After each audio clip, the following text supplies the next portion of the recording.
Good evening, everyone. Welcome to the Clovis City Council meeting of October 9th, officially a Columbus Day holiday, I understand, so welcome tonight. I would like to call this meeting to order and invite Councilmember Pierce to lead us in the flag salute. Ready? Salute. I pledge allegiance to the flag of the United States of America and to the republic for which it stands, one nation, under God, indivisible, with liberty and justice for all. Thank you. Roll call, please. Councilmember Baskell. Here. Councilmember Bessinger. Here. Councilmember Monutho. Here. Councilmember Pierce. Here. And Mayor Ashbeck. I am here. The first item tonight is public comments. This is an opportunity for members of the public to address our council on items that are within our jurisdiction, but not on our agenda. And I would invite, please, if you would come up to the microphone. Oh, you forgot to tell her that part, Dr. Armstrong. You got this, you got it. And then if you could turn the mic on by pushing the little button that looks like someone talking, you got it. Welcome. Yep, perfect. Welcome. If you state your name and address, that would be great. Okay, sounds perfect. Hi, my name is Michaela Silva, and I attend Clovis Community College. I would like to extend an invitation to the City of Clovis and its council members to the first ever speech gala event hosted by Clovis Community College Speech and Debate Team. We are the first collegiate forensics team created in the state of California in the past 20 years, and community support is vital to our existence as a team. The event will occur from 6 p.m. to 8 p.m. on Tuesday, October 17th in Academic Center 1, Room 150.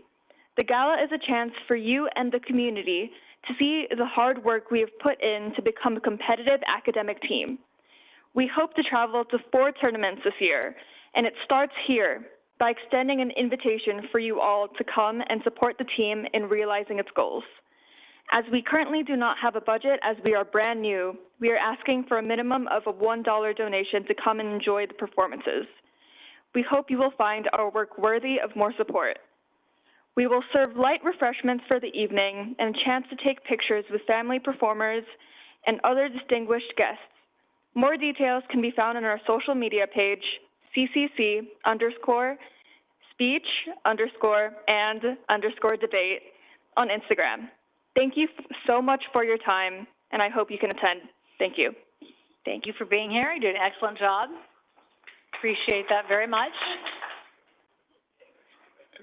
Michaela, I think this is a skill. You're on the team, correct? Yes, I am on the team. This is a skill you will use for the rest of your life. And, you know, I was on the City College team, and that year we went to Lubbock, Texas, and we took first in the community college with Mark Woolsey as our coach, and he was a Madera resident, but he taught down in Fresno City College. So excited for Clovis Community College starting this up. It's a talent you will cherish. Yeah. Thank you for inviting us. Is there a way I'm going to be on vacation next week, so I will be unable to attend. Is there a way we can support your efforts without being there and paying $1 or more? So I believe there's more details on how to do that on the Instagram page I mentioned. There's going to be a QR code where you can donate virtually. Okay, just look who you're talking to. I don't have Instagram, but I can use QR code. So I can get there, I can use the QR code. Yes. Just say yes. I'll talk. She'll show me how. But thank you for being here, and best of luck. Thanks, sir. Come back and show us what you can do. Bring a few of your teammates next time and do a little demonstration for us here. Will do. Thank you so much. Yeah, you bet. Thanks, Michaela.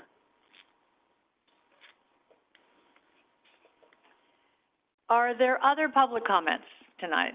Carrie, anybody online? Oh, hello. Nice to see you again. Yeah. Didn't you have a dog a minute ago? No. What? Okay. I thought you were bringing a support dog, and I'm like, that is good. Okay, welcome back. Hello. Yeah. Anyway, Nikki Stallard, my address is 2620 Sample Avenue, Clovis, California. The reason I am here is recently, the state of California passed numerous what I call civilian disarmament laws. One of the most egregious is SB 2, which will basically nuke our concealed carry permits by making them illegal for law-abiding citizens to carry arms pretty much in most of California. I was part of a citizen referendum efforts, although we didn't succeed back in 2016. I'm gearing things up because we're still within the window of doing a referendum on the law. Considering the horrible events that happened in Israel and that the Prime Minister Netanyahu realized he had what I call, for lack of a better term, a come to Jesus moment and recognizes that armed law-abiding citizens protect not only themselves but protect their community, we want to try to gear things up. Public safety is something that impacts all of us. So initially, my initial goal, which I want to wrap up, and I'll keep the city council and others as we rack things up. I had the vision, what I want to do, but now I got to build a structure to do it. Once I have the structure to do it, I'm going to appeal to all of you to help open doors for me so I can reach as many people as possible. The referendums are going to be what I call a defensive project because, in my view, our state legislature is doing everything that they can to destroy the quality of life in California. This is, I want to give them the benefit of the doubt, but based on their actions, I feel that it's an intentional thing to turn California from the California dream to the California nightmare. Once we qualify the referendum, I also want to build force, assuming we get that low-hanging fruit and victory, to come up with a series of public safety initiatives. Among them, the top two will be initiatives to repeal both Prop 47 and 57, and that I would appreciate help. As a unique individual, let's say that I have noticed across the cultural, economic, political, social spectrum, we have so much more we agree on than disagree on. Most people just want to be able to run their businesses, have their leave their families alone, especially leave their children alone, and just want what I call, for lack of a better term, ordered liberty, a term that both conservatives and liberal justices on the U.S. Supreme Court agree with. Our country was founded as a free republic, and our government has qualified to promote the general welfare and the public safety. But the bottom line is, as citizens first have rights, we have to take responsibilities. So I'm stepping up for responsibilities. Personally, I'd rather I'm retired. I'd rather be a bum, kick back, and enjoy time with my grandchildren. But I feel right now I'm being called. And when I have a project, I'm going to reach out to all of you, and I just, we don't have to agree on everything, but things that we do agree on, I really appreciate your support. Thank you. Thank you, Nikki. Appreciate you being here tonight. Others in the chamber, public comments? I will note we have two emails from Elise and Stephen Howell and Jenna Buckley, and both of them are about mosquitoes. So it might be that maybe we could reach out to them and help them maybe understand, maybe reach out to the mosquito abatement folks, but that's their concern, and one that I share too, so they're everywhere. All right, next up is ordinances and resolutions. With respect to the approval of resolutions and ordinances, the reading of the title shall be deemed a motion to waive a reading of the complete resolution or ordinance, and unless there is a request by a council member that the resolution or ordinance be read in full, further reading shall be deemed waived by unanimous consent of the council. Consent calendar is next. These are items that are routine in nature. They're on our consent calendar. They're acted on with one vote. They are printed on the agenda, unless anyone on the council or in the audience wishes to pull any of the items. Any council members wishing to pull any of the items 1 through 4? Anyone in the chamber is wishing to hear items 1 through 4? Any of them in particular? Online? No. All right. Bring it back to the council for action. Motion? Make a motion to approve the items listed on the consent calendars 1 through 4. Thank you. I'll second. So motion and second to approve the consent calendar. Further discussion? All those in favor signify by saying aye. Aye. Opposed? Motion carries 5-0. Only 2 items tonight under council items. The first is consider the approval of the adoption of city council protocols. Mr. Holt. Thank you, Mayor and members of City Council. In order to set the stage, I want to just mention that, this is a first blush. We haven't had this discussion. I drafted the initial, and, City Attorney Scott Cross, did, quite a few updates on it. So between the two of us, we'll go through it and, see what council wants to do. Again, this is going to be a draft that staff has developed for council consideration and discussion. And then if we get to a point somehow this evening where there's a motion to adopt, staff would request the motion include any changes to the draft that staff has developed. As you recall, on September 11th, council directed staff to bring back protocols for the following three items. One is going to be the role of the mayor. Two is going to be the issuance and approval of proclamations. And three, how council members individually may request items be placed on the agenda. I personally added two other things that I'd like included, and I'll explain them as we go through them, but the first of which is going to be communications with staff, which memorializes the council manager form of government. And two is going to be the city letterhead, city and city seal use policy, which was adopted in May of 2017. So the first section I'll go through as far as the protocols go is going to be the role of the mayor. The mayor is not directly elected by voters. The mayor and the mayor pro tem are voted into office after each election by a vote of the council for a 2-year term. The mayor has no veto power, and his or her vote carries equal weight to the other council members. The role of the mayor is primarily ceremonial. The mayor presides over the city council meetings, and the mayor pro tem presides in the mayor's absence. The mayor signs all ordinances, resolutions, or other records as required. Generally speaking, the mayor represents the city at all ceremonial events.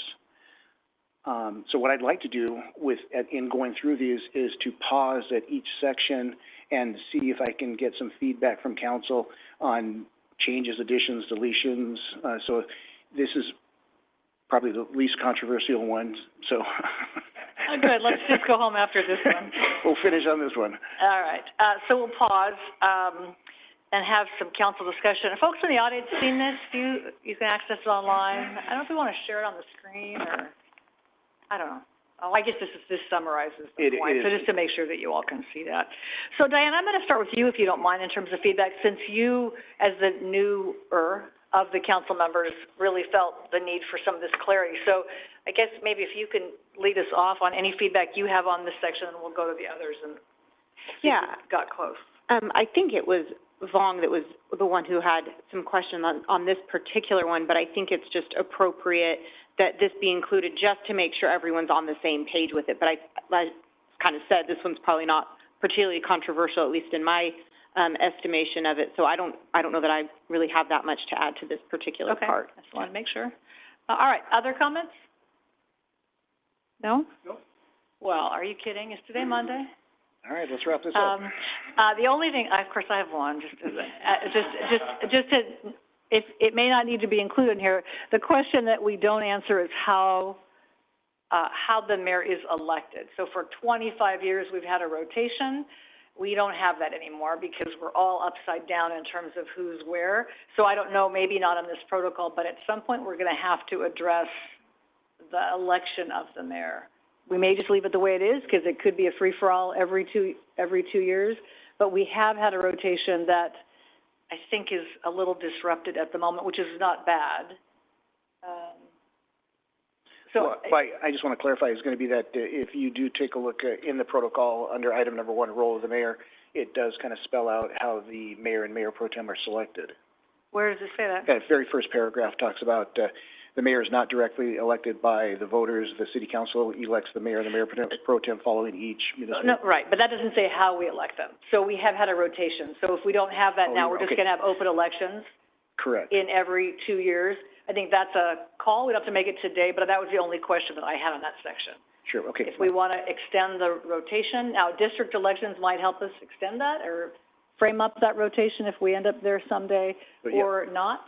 So that's all I want to say, just to memorialize the rotation, which we, as I said, we probably don't have that anymore, but. It is a past practice on how we've done it, and if there was direction from council to memorialize that, we could, but I think that my recommendation would be to not.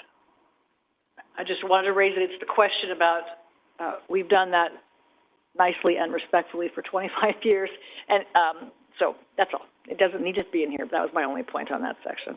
Maybe I could talk about this too. I wasn't gonna bring it up because I didn't think it was an issue, but I think you brought up a good point. For quite a number of years, the mayorship, and I'm talking 20 years back, the mayorship would bounce between two people.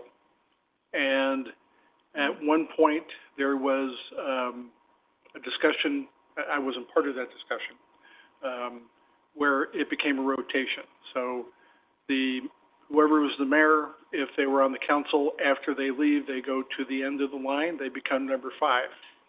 And then they bounce up, depending on how many rotations you're on the council, to see the mayorship again. It does become problematic now that we have all new things, and does who comes in first? Do they go to the front, or do they stay in the back? I don't have the ego for that, but we may end up in that situation one day, so it might be something that we talk about before it occurs, just so that it isn't a contentious issue right before or after an election. Yeah, And that's my only point. We're gonna have to talk about it. We don't have to write it down, but we're gonna have to talk about it, so Okay. that's all. All right, go on to section 2. Oh, anybody in the public wanna talk about section 1? Okay, section 2. Section 2 is communications with staff. And I added this section because it basically memorializes the council manager form of government, indicating that direction to the city manager must come from a majority versus an individual council member. Council is encouraged to contact the city manager on questions or clarifications, and at that point, I would engage the appropriate staff to respond to any questions. Shut myself off. Individual council members may not direct the city manager to take in, I was going to shut it off on that one, no, but individual council members may not direct the city manager to take action, change policy, or prepare a report that is significant in nature. And I put significant in nature in quotes because it's totally subjective. And a majority of the time, when I get inquiries from council, it's a pretty easy answer where I can, generally the way we do it is going to be that you send me an email, I reach out to appropriate staff, they give me a response, and I shoot it back to you, so it's not an issue at all. If there ever got to be a point where I started getting direction or sometimes I have to remind council that questions can be interpreted as directions from council, so just keep that in mind when you do ask questions. But if there ever got to a point where I felt that there was going to be a significant amount of time involved in council, doing what the individual council member requested, I may request that this item be brought up during council comments and for a majority of the council to add it to a future agenda, and we could take care of business there. And that's the last bullet there. The use of council comments and approved by the majority to take action on anything council wished to change or have staff work on. Again, I'll pause on this one section and see if there's any questions or comments or deletions. Drew? I think this works very well for us. Our custom has been, and our practice has been, to contact department heads if we have questions through the city manager. I have, however, worked for other cities where the mayor would call the city manager on a weekly basis and tell him he's fired. So it's important to have it written down for hopefully will never occur, but in the event that we have a situation where a or several council members, and this does not occur, it becomes an issue. It's part of something that's codified, and we can, in the worst case scenario, tell someone they're out of order. Diane, any comments on this section? I'll just say I've already found this to be very useful. You know, when I hear from members of the community who have specific questions, again, being a newer member, I may not know exactly who the right person is to direct it to anyway, and so having one person who filters all of that out. Not only does it keep our city manager fully informed of what's going on in the community, but it also makes sure that we do get the appropriate information back to the constituents and community members who have the questions. So I find this to be incredibly effective. Others? Paul? Yeah, since I've been on the council, this is what Luke has communicated to me, and John, you have been very consistent with this practice as well, and so I have no changes. Matt? Works for me.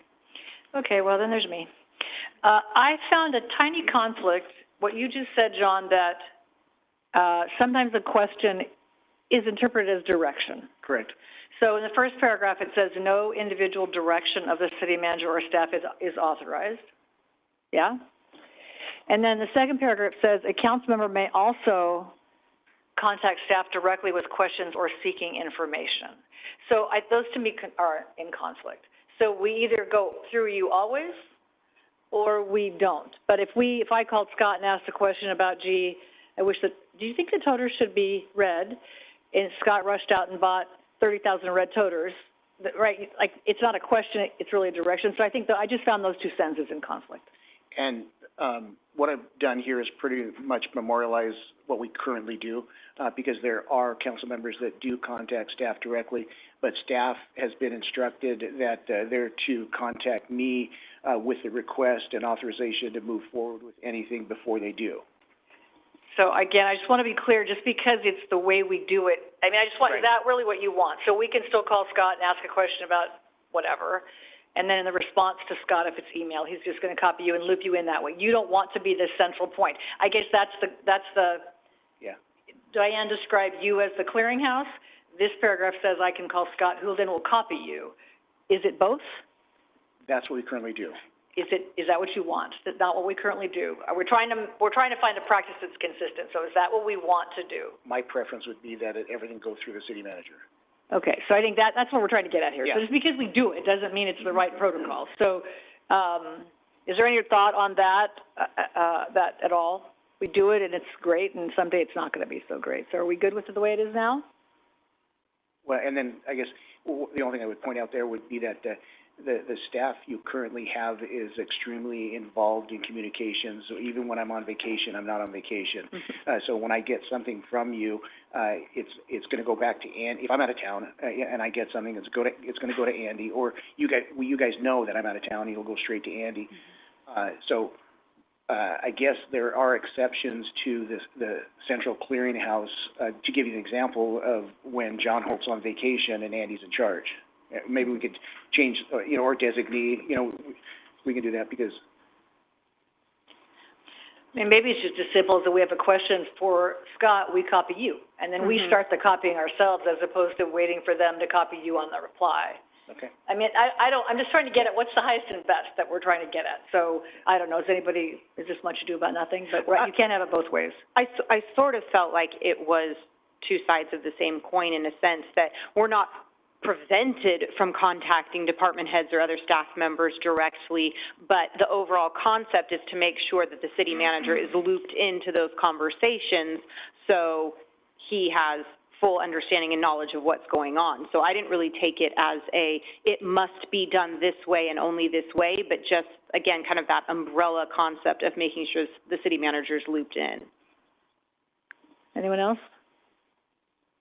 My preference would be that we just, if we want to have a question for Scott, we copy you. Okay. And we start the two-way, and vice versa. That just seems like the cleanest way, and then it's not, sometimes I tell you what I'm doing and sometimes I don't. Right. So if that's the practice, if the central point is you are the clearinghouse, I think that would make more sense.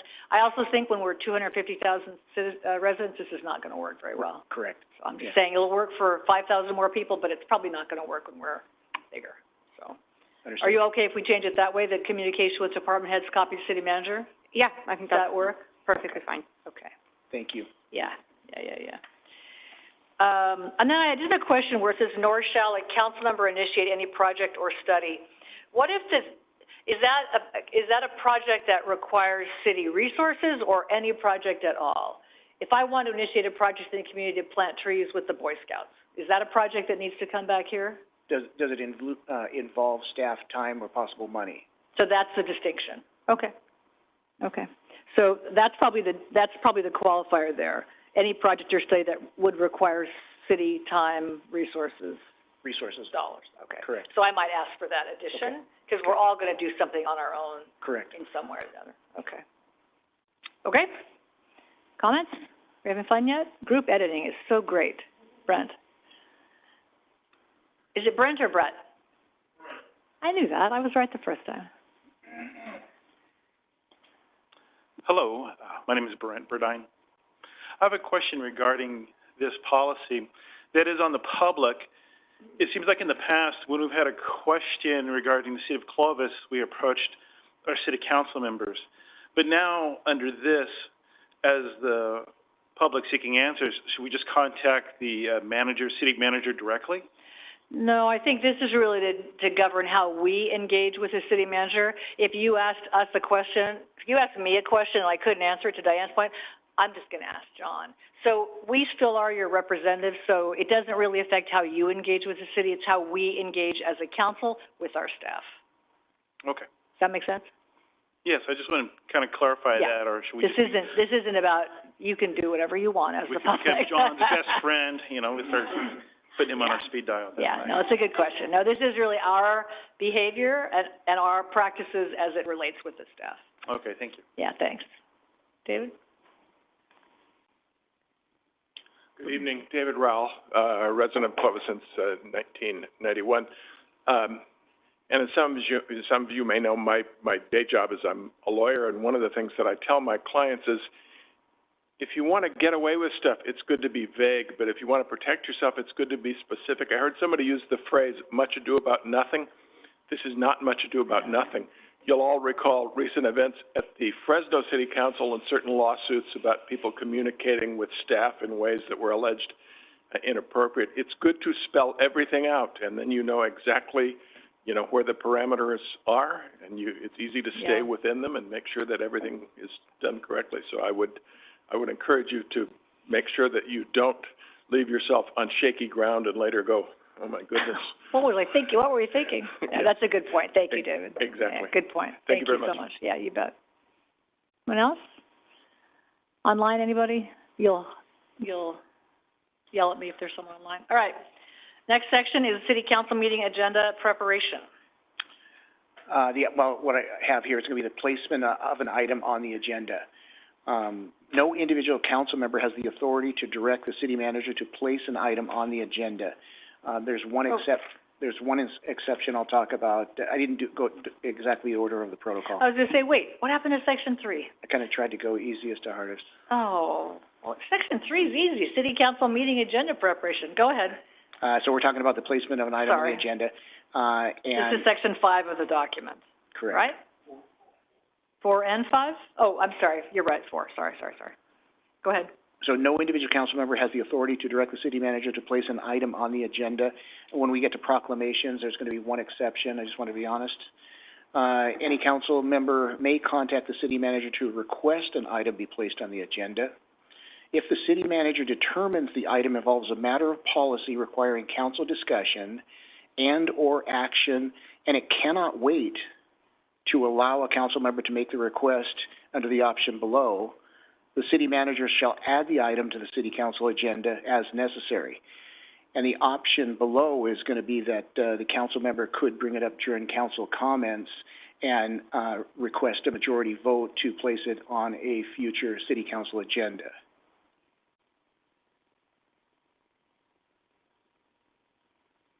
This is where I'll pause.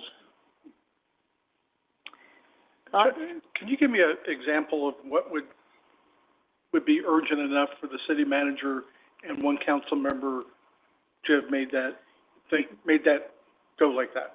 Realistically, there shouldn't be anything, but one could argue that an assembly bill is going to be considered by the Senate on Tuesday, and it's the Thursday prior, and the League of Cities is requesting a vote of support or opposition, and it would have an impact on the city of Clovis, depending on which way it went. So that would be an example of an urgency item. That's a great example. Thank you. But beyond that, be honest with you, I would push back to, have the request that the council member bring it up during council comments, for a majority vote to be added to a future agenda. The only thing, before you, can I say something about that? Mm-hmm. The only thing I think about that is, to me, if there was such an action, you could call that up in your own city manager comments. You should be, and I know you do track legislation, you're aware of league alerts. So in some ways, that might be, we just got an all call from the league, blah, blah, blah. So, I mean, I think that could also be something you would initiate. Correct. Or if we hired a lobbyist someday or had a stronger advocacy focus, that you might be able to see that coming. So that's something I'd say about that. Thank you. Yeah. Other thoughts on this particular item? My only issue is with the and/or. I would probably do it with, I'm not sure, John, because with and/or, it means it can just be a policy question and you can put it on, or it can just be an urgent matter and you can put it on. So that's why I go, that means both of them can put it on, so, because of the or. One or the other. Yeah, and so that's, and I just want to see if you guys saw the same thing where, you know, just because it's a policy question, now it can just go on. It doesn't need to be urgent because it's an or. So Yeah. you're recommending the elimination of or. That's what I'm thinking. And so, I guess my comment on this, and this is not to be disrespectful to the city manager, you or anyone, this puts all the legislative authority into the city manager's role, right? You get to decide what's on the agenda. And so we had this discussion around flags. It wasn't right for the city manager to make the flag policy, and we all said it's a policy, so blah, blah, blah. Not to bring that back up, but I mean, so if we can't have it both ways again. So you either have a legislative body that gets to decide these are the 10 things we think we should talk about, or you just do it all, and you control it all. So I guess that's I just wrote no in big letters, and I don't really know why. But I just said, if the city manager isn't capable of a flag policy, they can't be responsible for this. So I think we just can't have it both ways on this. So I don't know if you want to be in that position, because as we, and you are gladly to acknowledge, you weren't elected. So you could say, no, I don't want to talk about that. I don't like Lynn, and anything Lynn says I'm never going to put on the agenda, or some weird thing like that. To David's point, you never know when weird things happen. So I guess that's my only concern with that. I don't know if you want to have that, not burden, but that burden. Burden.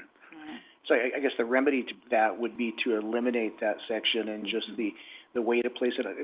The past practice that we've done over the past 6 months is going to be that if a council member wants to have something placed on the agenda, then they bring it up during council comments and get a majority vote, and the item is brought back at a future agenda, and leave it at that. I would also say what the past practice has been, if there's kind of going back to the league letter, and again, not me, the mayor would often call over the years and say, hey, Drew wants to put a letter on the agenda to do blah, blah, blah. Are you okay with that? So the mayor has always been kind of the default. Correct. So that actually has been our past practice. And it's not, well, I don't like Drew, so no, but at least you have another elected official weighing in. So I don't think that's terrible if it meets the urgency requirement. Like if you can't get it here in time to do the council comments. So I think that has been our past practice. Doesn't happen very often. I mean, it happens, once or twice a year. I would say 3 times a year was what I would say. And it's usually something like that, like a letter from the league. So I would just offer that I don't think it should be the city manager role to be the keeper of the kinds of things that we might want to raise. Sure. I think we need some flexibility, because there are times when, because of the schedule, we may not meet for 3 weeks. So if it has to come back to council comments to be put on the agenda for 3 weeks from now, I think there needs to be some extraordinary circumstances or some type of situation where this needs to be handled quickly. So there needs to be a little bit of flexibility there, because we do have situations where, at least I've been surprised on some things that they're coming out of a committee in Sacramento. They got a week left, and that's when they start slamming these things through and just changing the title of an assembly bill and making it something completely different. So I think we need to have the flexibility to pivot and deal with those things. So I think and/or gives us some flexibility, in my mind. How do you feel about the, city manager versus the mayor? As the urgency, time sensitive? I think that needs to be, that's the two guys in the silo with the missiles. There needs to be two people, there needs to be an elected and the city manager, at least in agreement that, yes, I think this is urgent. I think that's right. So there's kind of a double safe thing there, because it does put too much either on the city manager to make that decision, whoever that city manager is, or if they don't, then they may feel pressure to do it because the council member bringing it has, he might be able to count to three, and all of a sudden you're unemployed. So we want to make sure that there's at least some flexibility there for an emergency, at least that's my opinion. So the way it would work, as I understand it, is going to be that I get a request from Councilmember Wanatua to place something on the agenda, and as an example, from Councilmember Wanatua to place something on the agenda, I would reach out to the mayor for concurrence, and if the mayor is okay with the placement of the item on the agenda, then I would put it on the agenda. I think so, if it's time sensitive. Right. That's what I'm saying. So does it have to have, so really it's not an or, it's an and. And time sensitive. Yeah, because if it's an or, then it should just be on, because I met the first part, which is, it could be an and or, so that's. Linguistic expert, for what you told everybody, you're on the debate team. So it's a requiring council discussion or time sensitive, right? Is that what you're saying? But if I would say and. And time, both. Okay, that's right, sorry. So and time sensitive. And time sensitive. But still, the distinction there is going to be that the city manager would still run it by the mayor. Right. But it wouldn't be placed on the agenda. No, I think then it goes on to say that then you'll add it to the agenda. If it's time sensitive, Vong says, we got to get this letter off to the league and it's got to be out by Thursday or whatever. And we meet on Monday and this is the Thursday before. Right. Then I think, then it goes to the end of your sentence that you'll add it to the agenda. And if people are mad, I'll say it was your fault. Just kidding. But I mean, then you have two people in the silo, is that what your example? Yeah. So I think that, we're trying to get on the agenda, that's what the objective of this section is. So I think it's, but in a perfect world, you bring something, I'm interested in code enforcement or trash pickup or having red toters or whatever it is, that then the council would discuss it later. Sure, okay. Does that make sense? Yeah, I kind of thought the time-sensitive part was addressed by the part underlined up there that cannot wait to allow it to come up later, so that then essentially it would take two council meetings. So I thought that kind of covered the idea of it being time-sensitive, but, yeah, I mean. Probably just a different way to say it. Yeah, so whichever way it is, I think that's kind of what we're getting at. So if it's and or simply and, or that's changed to time-sensitive, I think it all accomplishes the same goal on that. And you're comfortable that you're comfortable that it be the city manager and the mayor or mayor pro tem or whatever, so you have one elected and one city manager? So I have kind of a different take that goes into the other part of it too, the whole council comments aspect of it. So I kind of agree where Drew said one elected, whether it's a council member, I mean, if Drew was on a committee, I feel like he could take it to the city manager directly and say, hey, this letter, I'd like to get it on the agenda as soon as possible. It can't wait 2 weeks. I think Drew should have the ability to do that. I don't think it needs specifically to be the mayor or mayor pro tem personally. Okay. I would like to propose, I know that we haven't discussed two, but I think it kind of fits here.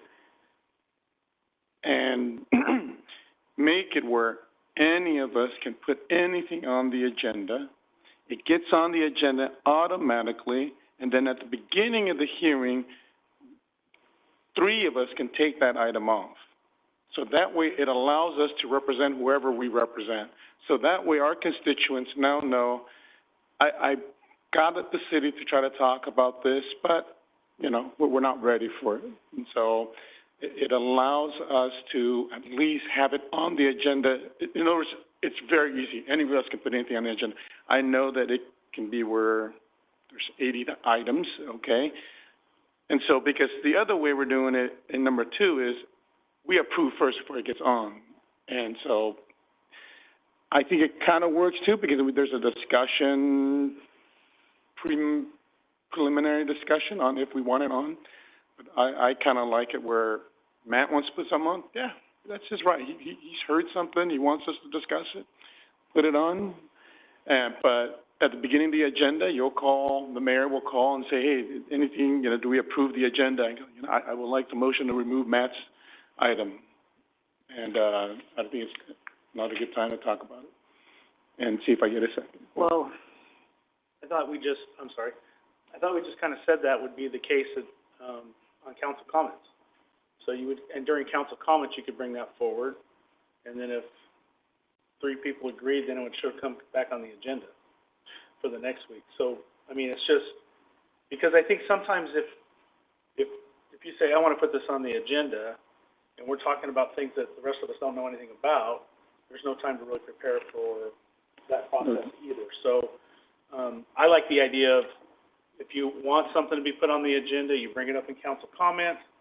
If that's where we can discuss it, then at the next meeting, if that gets put on the agenda, then we'll go from there. But that's just my 2 cents on it. I think if you get into I want to put this on the agenda, and then the next thing you know, we have 20 different items on the agenda to talk about that everybody has their own personal or type of thing, and there's no vetting of it at that point. That's just.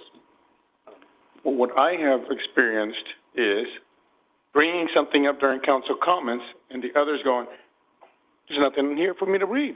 How can I decide? You see, but at least if I put on the agenda, I need to give John some substance, so that way before it comes before us, there's some meat instead of just wrong once, whatever. Council member puts this. That allows some meat to it, because if it gets on this agenda and there's nothing, I most likely will vote it down because there's no information. But if I'm going to put something on the agenda, I would provide the staff with certain things, whether it's a letter, whether it's, supporting this and that. And so, or making a policy direction here and there. It gives us some substance more than during council comments where you're relying on my reliability and my character to present something which would be for the city, which I think it's harder to vet during that discussion. I guess I would say, if you bring it up in council comments and we say, yeah, we'd like to learn more, put it on the agenda, then we get to learn more. Otherwise, if all of us could put 10 things on every item, we'd have 50 agenda items to go through and talk about, and everyone could say 5 minutes about why they thought it was most important, then we'd have to vote. I think you would have done all that work and it would have never gotten past 3 people. So I feel like in some ways you'd be doing work in advance that may not get you anywhere. So I feel like that is incredibly, I think that would be really burdensome. Now, we're not all going to have 10 every time. Maybe you only get to have 2 at a time. I don't know. You'd have to put some limit on it. But I would hate to spend 45 minutes of every meeting at the first part saying we can't talk about what you have on the agenda. I'd rather do it during council comments where you say, sure, bring that back next time, and then you could do your homework, give it to John, bring it back, it'll be on the agenda. I think that's a more manageable public process, but I wouldn't be in favor of what you described, just in the sheer volume of work that could be for nothing. And Mayor, if I could add, we did consider, I think, Mayor Pro Tem's thoughts on, or not your thoughts specifically, but we thought about that as a potential, and it kind of goes against the individual direction idea. If each individual council member could direct the city manager behind the scenes, hey, I want to add these 3 items to the agenda, do a staff report for me. He may not know what's the staff report that I'm presenting. So we thought about that in that context of, if each individual member could put 2 or 3 items on every agenda, and to Mayor's point, it would be burdensome. It may not have been, at least initially, vetted by the majority of the council during council comments.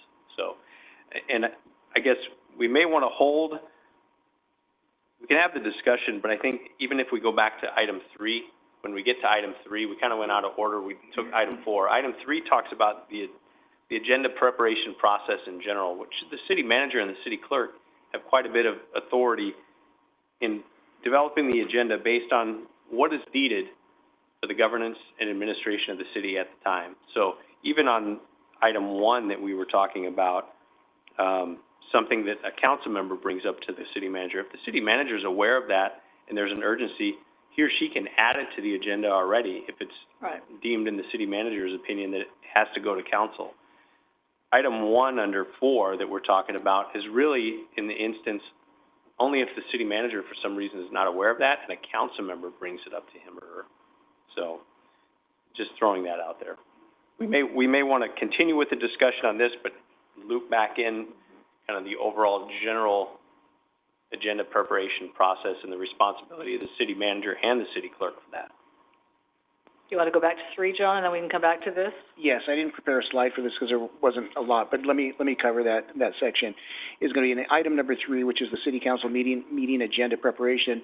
The city clerk, in working with the city manager, generally works with all the department heads to get all the necessary items on the agenda.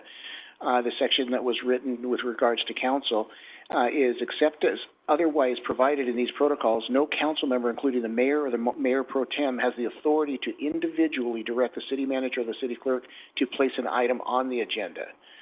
And then go in and kind of explain what's normally on an agenda. And then we go into item number 4, which is here, placement of an item on the agenda. Yeah, so if I could, we start with the general rule of here's how the typical meeting agenda is prepared, except as otherwise authorized in these protocols. No individual council member, mayor, mayor pro tem, anyone can add an item to the agenda. But then we get into, I think, the 1 or perhaps 2 exceptions in the next section, and that's where we left off the discussion. Anything on section 3? Seems fairly straightforward. No, nothing on section 3. All right, so now we're back to 4. How do we want to conclude? I think we had consensus on the first one that it's and time-sensitive issues, council member. And my suggestion is the mayor, just for streamline. Diane's offering any elected official can put it on there. I'm not supportive of that idea, but it gets a little, but anyway. So that's the one consensus on, or that's the one open question, I think, on item number 1, or there may be others. Just in clarifying what you were saying there, if I understood Diane right, what she was saying is any council member can bring something forward, which would then go to John to bounce off the mayor for a second. I don't think she was saying that the mayor necessarily wouldn't have to. It could be, if Drew had an item from the Public Safety Committee, he could go to John and say, put it on the agenda without going through the mayor. Oh, okay. I understood that. And I thought it was. Yeah. I think the cleanup there is if I bring something to John from the Public Safety Committee that just came out on Wednesday, and I go to him and I say, hey, we need to get this, this is our last meeting for 3 weeks, is it incumbent upon me, as the person who wants to put it on the agenda, to do the staff report? I think that would clean up both the burden on staff issue, which is real, and it's a negative incentive to someone wanting to abuse the system by hijacking the agenda for whatever purpose. Because I'm gonna have to come up with all the whereas and hithertos and you know, most of this is gonna be straightforward stuff. And I think if you were to do it for any other purpose that was clearly manipulative, you would look foolish and you'd only do it once. That's my opinion. And if I could clarify, you would not recommend that be run by the mayor? In your example? No, I don't. And to be honest with you? No, I don't. To be honest with you, I would prefer to not have council preparing staff reports. I think that is a really bad idea. Not resolutions, absolutely. Yeah, I think I guess my only thought is, not to be a jerk, like, not everyone can write well enough to be a coherent document. I'm just saying that isn't how you got elected. I just don't think people write clearly, concisely, in a way that makes sense for public scrutiny. I think it takes staff 3 times as long to edit our work if it wasn't kind of on track. So I appreciate, you have to provide John or the city manager the background. Like, here's what I got on Public Safety Committee, for example, and let them write the staff report from there. I think having council members with varying amounts of time, skill, seems risky. It's nothing personal. No, I'm placing my values in it because I know that my written product is excellent. And mine is also almost perfect. Yes. Just kidding. It does really go back, though, to even Section 3, it's really just the manner in which the item is brought to the city manager's attention. So if the city manager was aware of this thing coming out of committee, right, and it wasn't Drew that brought it to his attention, he would add it, he could, and probably likely would add it to the agenda himself, do the staff report and all that. That was my point earlier. That's really his job. You don't need us to do that. Correct. That's what you do.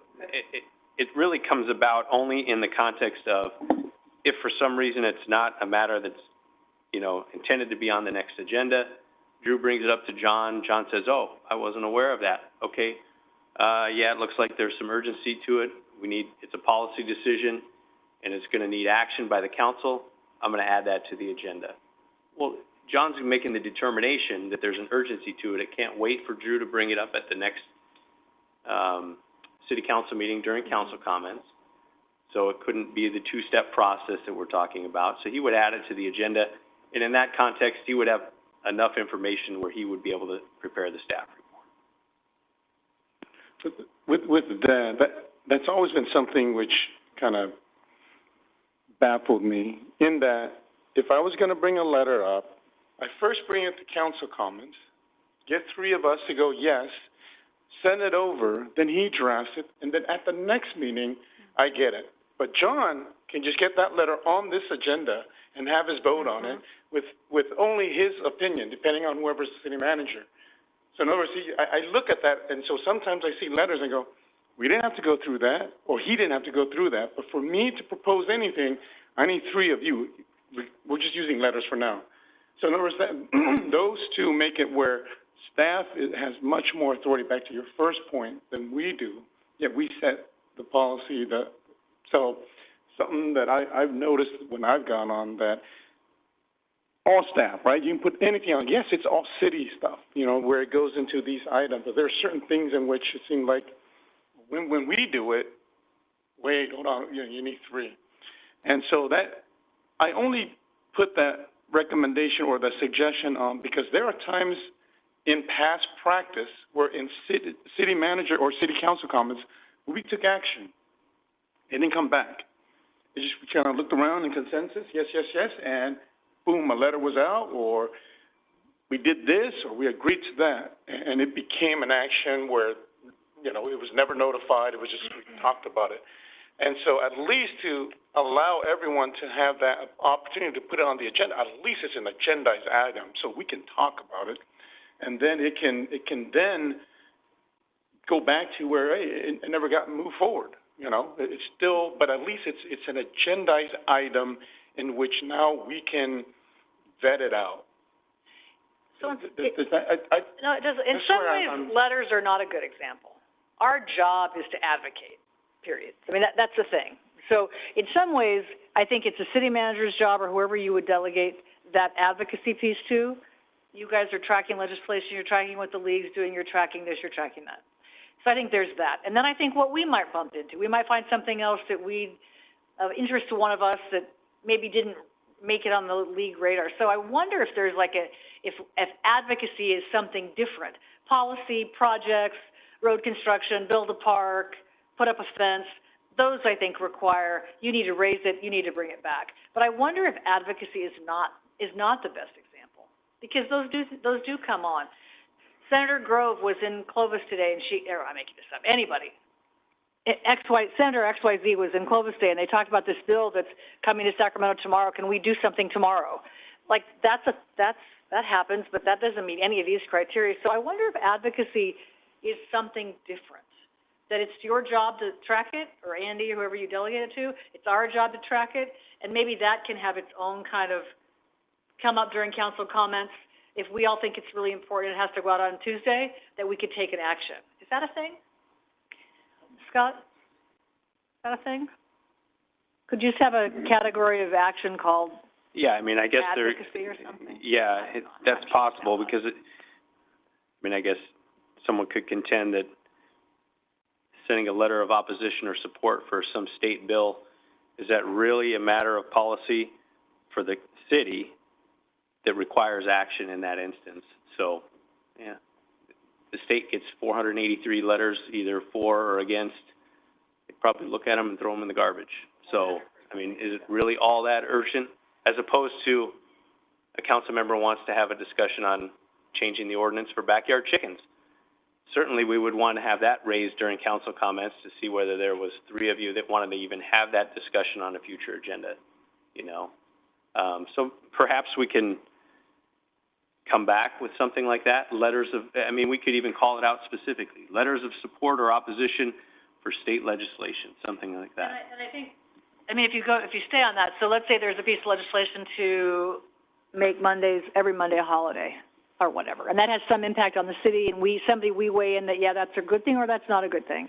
Then you'll get the council temperature right then. So if 3 people agree to send a letter that Monday should always be a holiday, then we're going to do that. If it's 2 people that want to do it, then they can do their own letter, and we circle all the way back to where this all started, is that.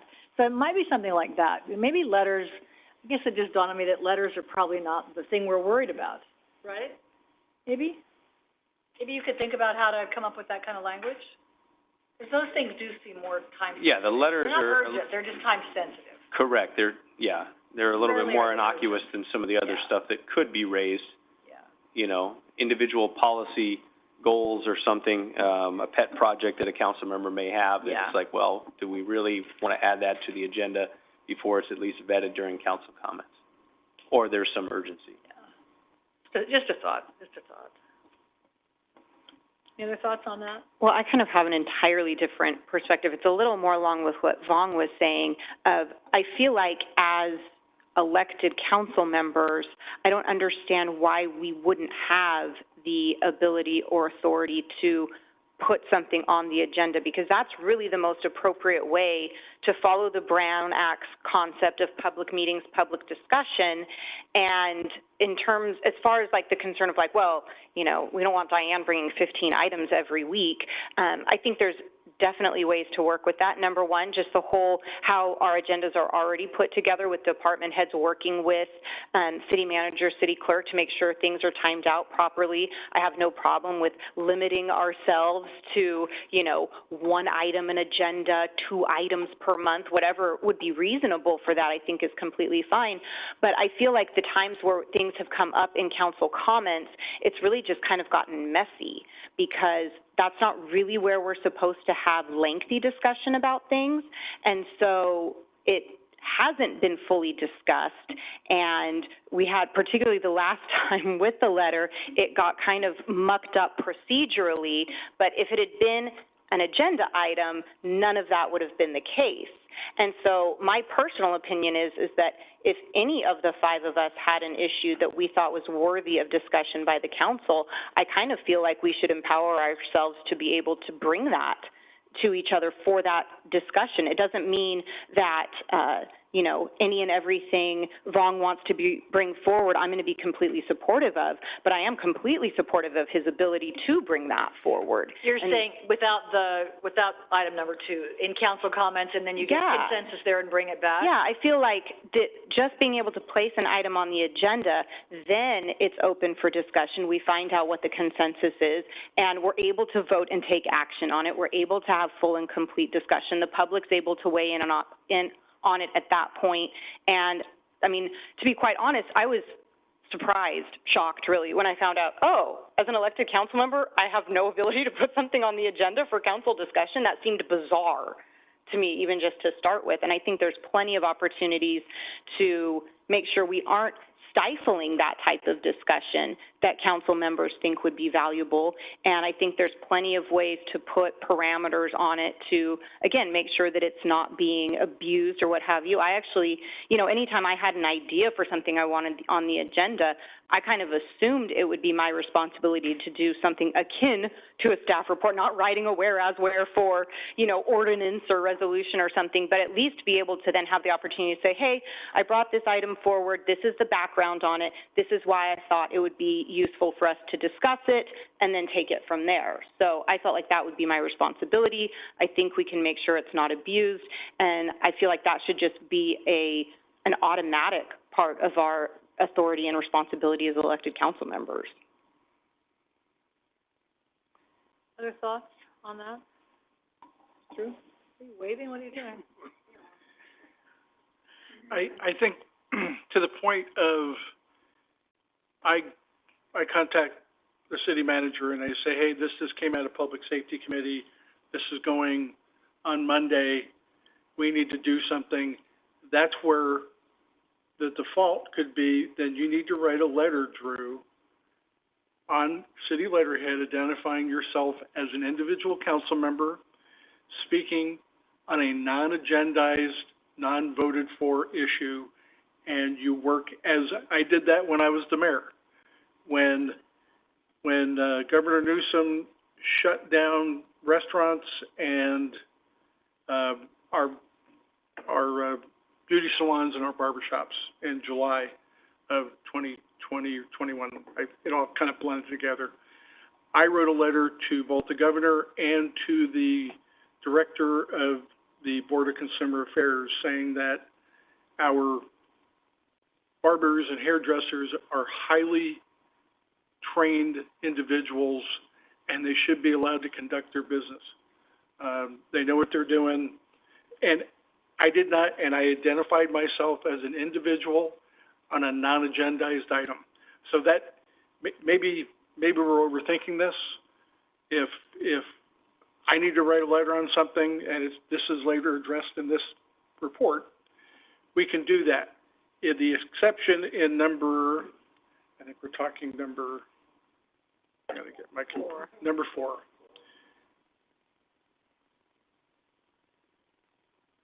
Number 4, where we're talking about, actually it's number 3, isn't it? House City Council. Oh, number 4. I'm not good with my Roman numerals.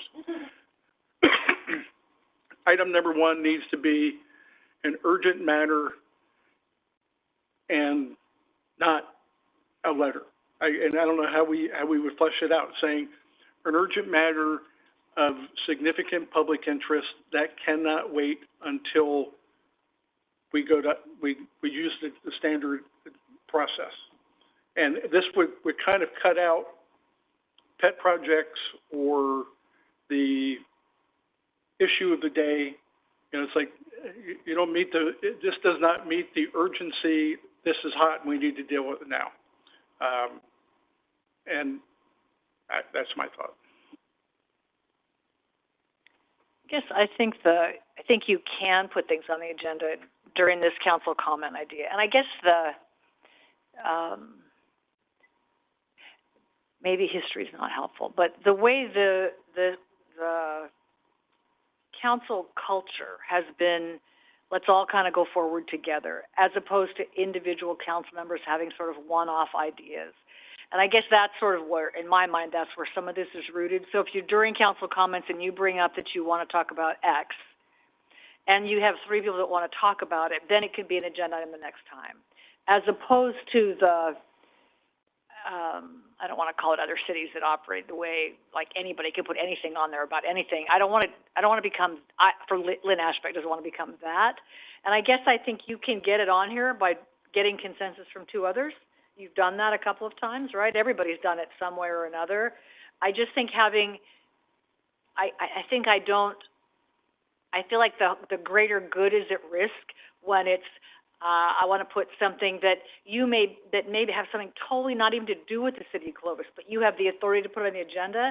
I think that, I worry about that. Not you, but you know what I mean? Just any council member, I worry about that. Because then you're now saying, well, you can only put things on the agenda that what? are in the greater public good or the public interest, or, I mean, then you start to kind of, well, so I don't see, I guess I don't know this vetting process. I don't want you to write anything either. I don't want you to write a single thing for staff. I think that's a bad idea. You give them background in it. That's all I was talking about, yeah. But, so anyway, I feel like the vetting among your colleagues to get 3 people to let's talk about it more is right. Otherwise, I think we're gonna spend a lot of time that things could go nowhere. And I don't want, and I'm not saying you, I don't want council members to put things on the agenda because they wanna make a statement, or they wanna make a point, or they wanna make you happy, and they go nowhere. I just think it lends itself to diverting from the mission and the collective of this council. That's what I think. And I know we don't agree, but I think that's what I think about it. Well, I think there's just a difference, because I think that the discussion is where the value is, and the discussion, I feel, is stifled in council comments because it's not a publicly noticed item. It's not an agendized item. We can't do that. And so we've never really been able to have full discussion about things. I mean, let's just take, for example, the flag issue, where I brought it up, wanted to put it on the agenda as a council-approved policy, and because we really didn't all get to the chance to express our opinions on that, because it was council comments, it wasn't an agendized item with specific discussion, people wound up feeling like community members, because of the way it was portrayed through the media or whatever it might have been, misunderstood their positions, where if it had been an agendized item, every person could have said, I fully support the flag, blah, blah, blah, and all of that. It would have been more appropriate, I think, if it had gone through an official process. But because it was council comments, it was messy, and it didn't get to go any further. And then the community wanted to come and discuss it. And I think it could have all been wrapped up nice and tidy if it was an agendized item to start with. And I guess I also don't understand why, as individual elected council members, we shouldn't have the ability to put an item on the agenda. Why would we disenfranchise ourselves or limit our own ability to represent the community that way, to bring an item forward? So I guess to your first point, though, in the number 2 thing, you raise the flag. I want to have a conversation about, I'll raise the flag, cute. You raise the flag issue. You raise that issue. Are you okay using that as an example? So you raise that issue. I want to talk about the flag policy. Then you can see what you get up here. If 4 of us say, no, we don't want to talk about that. So I think it's in that collective that I think we're trying to kind of move the government ahead, move the city of Clovis ahead, as opposed to you putting it on the agenda, because we wouldn't have time to prepare. I think it goes back to a little bit about that. So I think the council comment thing gives you a chance to say, hey, I hear you, though. You want to talk about it because you're an elected official and you want to talk about it. No, specifically to that, though, if it's an agendized item, then we actually see it days before the council meeting, and we're not surprised by it during council comments, where it's like, I had no idea what she was talking about. Understand. So I think that's a good case study that didn't work at all. Right. Sure. But I mean, if we had this practice where during council comment tonight, you say, I want to talk about the flag policy, and then we go, okay. I mean, I can't imagine most times you'd ever say no, unless you want to talk about something so, not you, but pretend you, any of us want to talk about something so outrageous. And then it comes back on the next meeting where you can talk about it. But why would that be necessary? Why couldn't it just come as an agendized item? The other 4 council members say, there's really no point to discussing this. It gets shot down. There's no second for a motion, and it's dealt with neat and tidy in a procedural manner. Because by then, staff has done the homework, prepared the staff report, put it in the agenda, and done that work for no reason. So I think they're trying to, I mean, I guess from a staff perspective, it seems like if we said, yeah, that's worth the city of Clovis time, then staff would go and do that. As opposed to, you bring it here, we go, no, not today, we're going to talk about something else, we're going to talk about pumpkins instead, bring that back. Do you know what I'm saying? I think, to me, that's a marker that we could spend a lot of time on things that go nowhere, for what?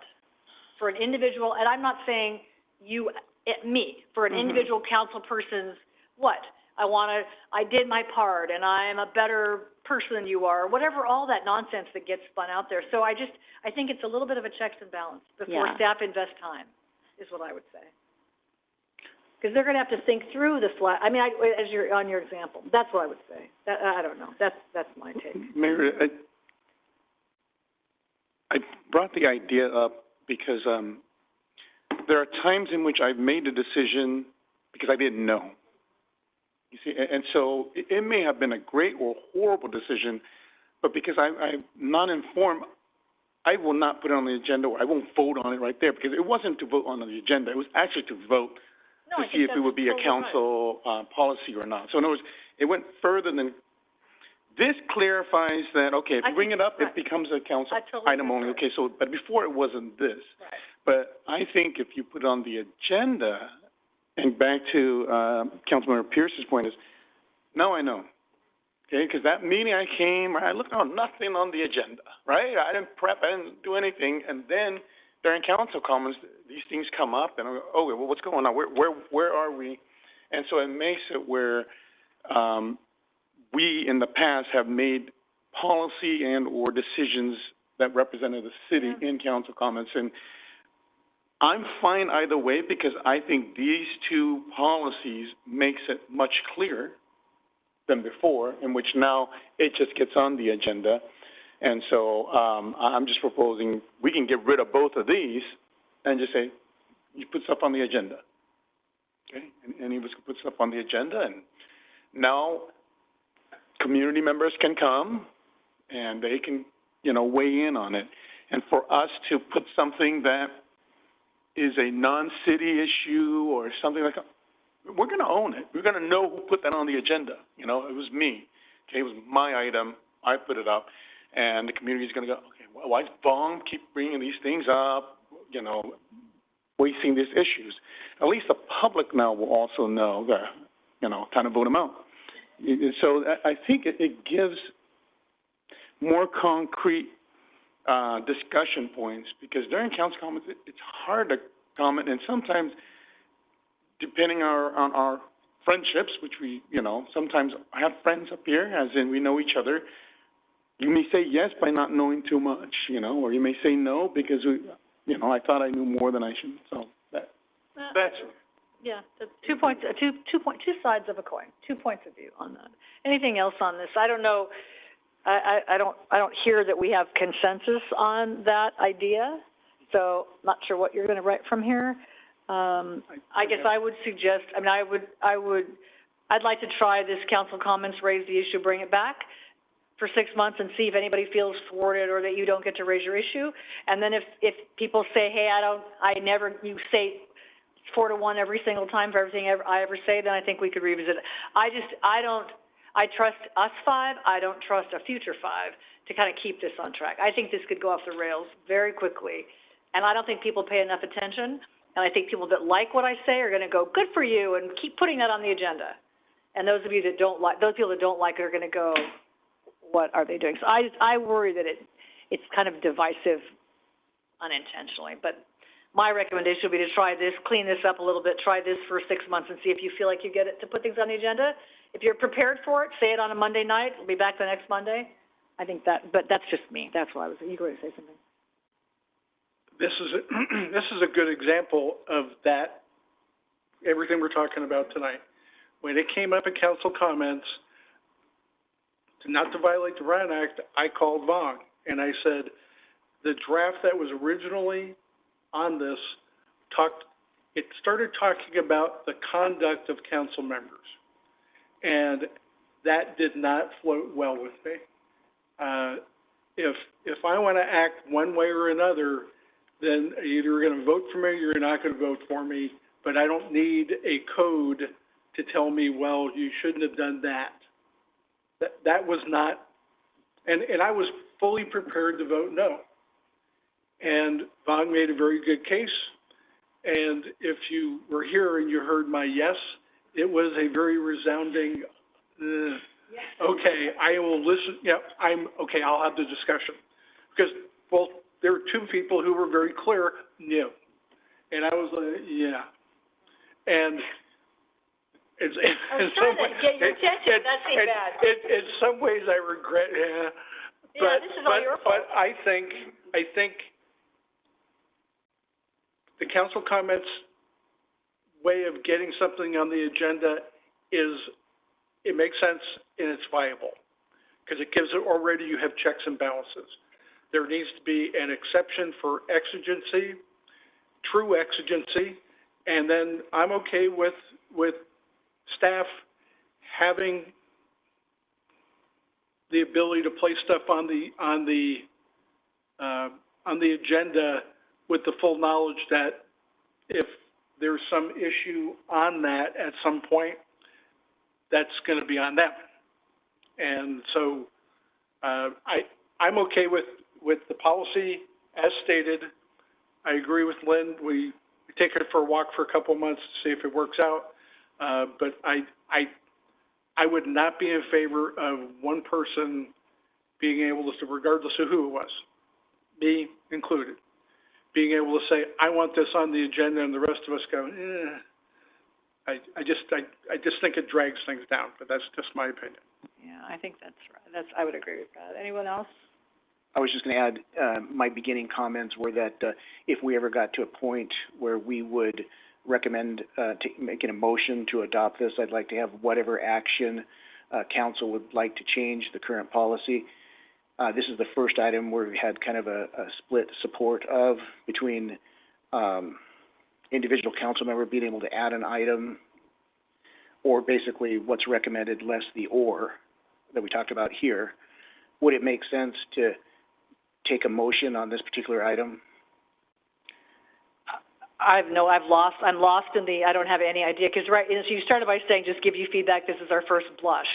So again, if this is an action item, then I suppose we should take a motion that sends it back to you, to the drawing board, to make the adjustments of X, Y, and Z. I mean, I guess I would look to you, Scott. I don't know what this action is actually. John, I guess, are you asking for a specific motion on just this one section? Correct. I'm just throwing it out there. If you guys wanted to solidify it here, rather than half an hour from now, come back to a motion if we decided to adopt tonight. I would think. Well, to put the mayor at ease, I am very good with this. Okay. And I do, because I say this cleaned up what we've been doing.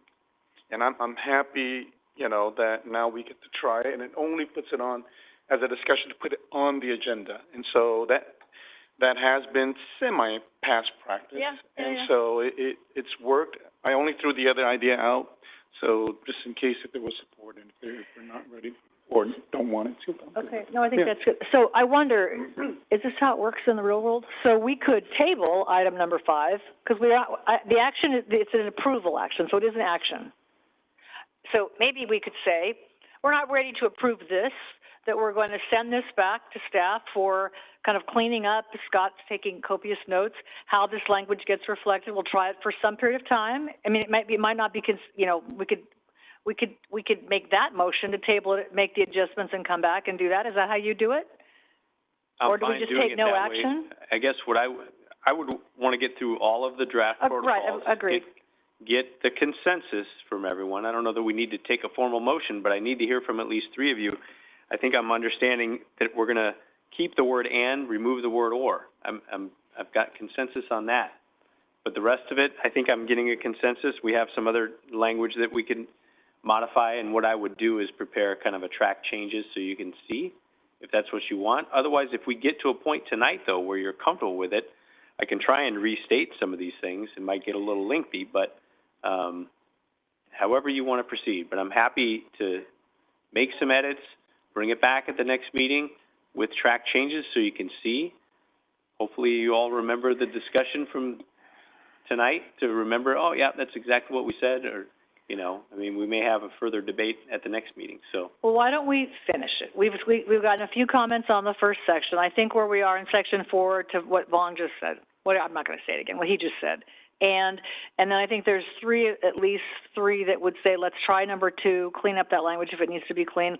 Let's try the council comment the next week item for a while and see how that works. And if in this case you feel stifled or others feel like, hey, then we could revisit it try it for 3 months or 6 months. That's where I think we are. Where are you? Yeah. Okay, so there's consensus, probably not unanimity, but there's consensus on that. Diane, where are you on the just try it out for 6 months and see what happens? I don't think I just don't understand the idea of a single council member not being able to, so, try it out for 6 months, whatever, I just see it differently. Okay, all right, that's fair, all right, so now let's go to 5. I thought we'd be home in like 20 minutes. What was I thinking? Just kidding. All right, how do you get a proclamation on the agenda? All right, thank you, Mayor. Placement of proclamations on an agenda and approval of proclamations. Proclamations are a declaration made by the City Council to recognize and honor specific individuals, groups, events, or organizations that have made significant contributions or a meaningful impact on the City of Clovis community. And this is early on when I spoke, I talked about the one exception. In the draft protocol that we have before you, the mayor may approve the addition of proclamations to an agenda.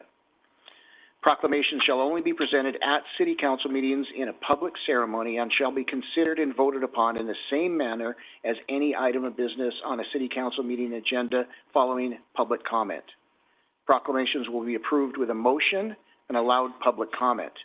And I should note that this protocol does not allow for individual council proclamations. And the kind of formalizing it, differing from what we do today, the City Council, when a proclamation is placed on the agenda, it's not really approved by City Council. Staff is recommending that proclamations be approved and then presented. And the reason that staff is recommending in this protocol that not allowing individual council proclamations is what I'll get into next, would be to use those for certificates of recognition. What did you just say?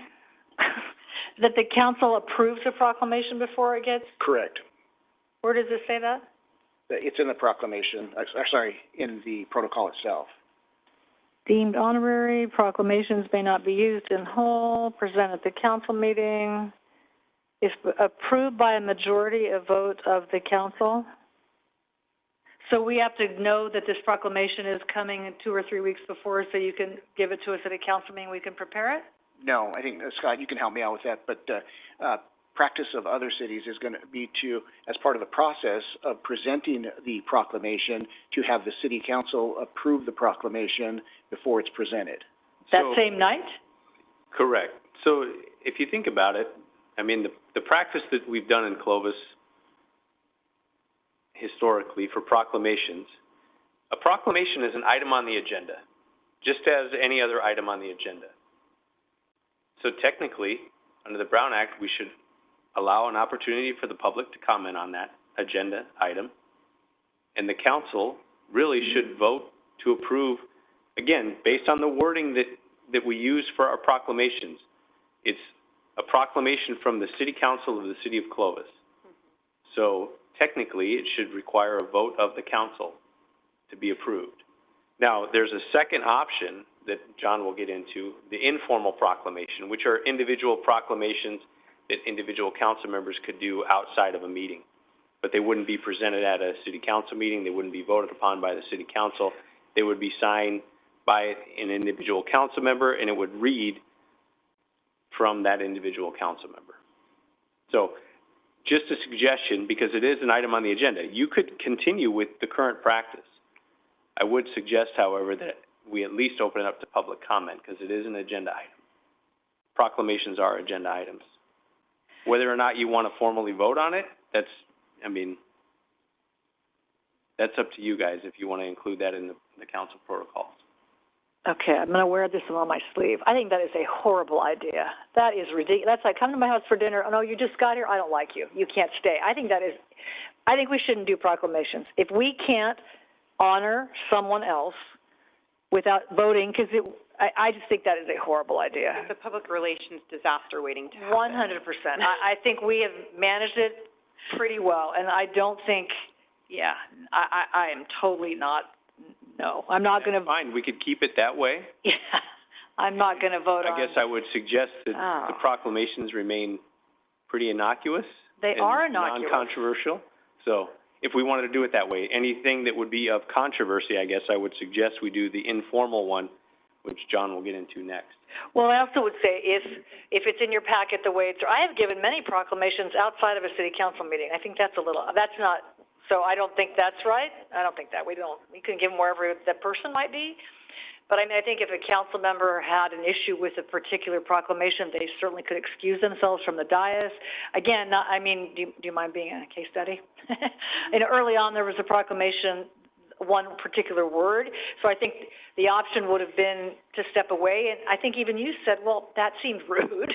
So exactly. I think we don't want to, I think we just need to be more careful on our content if that's the point. But I feel I would never do another proclamation if we voted on the beginning and then it was, you came here for the party and we said, just kidding. We don't really like you, we were just kidding, so you should go home. I think that's a terrible idea. Like, that is worse than terrible. Anyway, how do I really feel? Worse than terrible. It was just a draft. Yeah, no. I was just gonna agree. Oh, good. Yeah, and also the part about where it can only be done in chambers. I mean, oftentimes you may show up somewhere, for an event. I know Drew has presented a lot of proclamations. The sheriff's retirement, I mean, it's happened everywhere. Right. Everywhere. So, Okay, well, there goes that paragraph. These were only for agenda, so the ones we do outside is not on an agenda, so that doesn't change. Well, that's the next Right? section. well, you know, this protocol as drafted would not allow proclamations outside of city council. Based on the feedback I'm hearing right now, we want to continue the past practice of allowing it. And if you look at Exhibit C as an example of what it would look like, you know, it doesn't come from the city council, it comes from the office of or something like that, and it's signed by the individual council member. So let's say, though, this is the proclamation, whereas heretofore, that, right? So I think, are you all in agreement that we're not gonna invite you to dinner and then say you can't stay? Okay, so that is like, take that all out, that's terrible. Got it. But in the current practice, I would like it where any of us can bring a proclamation in front. And so where, you know, if you wanted to honor organization X, by all means, you know, and so you allow it, even if it's controversial, you know, meaning you can honor an organization in which it's controversial, but you can own it as well. We'll celebrate with you. Because, you know, we have done non-controversial stuff, so we all have always been behind it. But I think we all should be able to present proclamations. Yeah, no, I think that's right.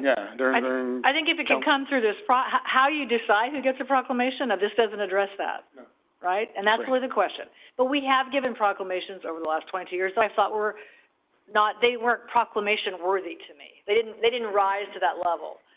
But we still gave them, and we didn't go, you know, we're giving this, but I think you don't really deserve. I mean, it's just, I think this is much ado about nothing. No, I'm just kidding. Am I? But I think, we need to maybe describe under what circumstances we give them, and people could you give a proclamation to this group or that, or whatever. But I think none of this, and I think it's incumbent upon us to read it before, and if we don't want to be up here, then we step out. But nobody's going to do that. We'll just be more careful. We'll just be more careful on the words we choose. So I think that's right. And I just wanted to clarify, I think we have clear direction on that. The one thing I wanted to verify was going to be that the one exception I talked about, the mayor may approve the addition of a proclamation to an agenda. Is the council okay with that? That means that if we get a request from a constituent to add an item to the agenda and they want it presented at city council, historically we would run it by the mayor before we added it to the agenda. Somebody's retiring and it's next Monday and we need to do it right now, that kind of stuff. Yeah. Okay, so scrapped all that. Blah, blah, blah. Okay, now do you want to go to certificates of recognition? Yes. That's different from a proclamation. It is. All right. Certificate of recognition may be presented to any individuals, groups, events, or organizations in the Clovis community as a way of expressing gratitude and recognition for their contributions, achievements, or service to the city of Clovis or its residents. Placement on a future agenda requires a majority vote during the city council, and these would be signed generally by the mayor. The exception is going to be the individual certificates of recognitions may be signed, issued, and presented by the council member requesting. So it can either be placed on the agenda, or it can be from a council member requesting 10 copies of a certificate of recognition for Boy Scouts that earn their Eagle badge. Are these agendized? I'm not tracking here. Okay, so sometimes we do place these certificates of recognition on the agenda, and it's usually going to be Carrie, the last one we did for the 15 students. Yeah, the American Legion. The Boys and Girls Yeah, Day. Boys and Girls State. Right, so sometimes, majority of the time, they're not placed on the agenda because we'll get a council member that we're request recognition of the Eagle Scouts. In certain cases over the past 20 years, we've had somebody who wanted to present it at city council, and so we ended up adding them.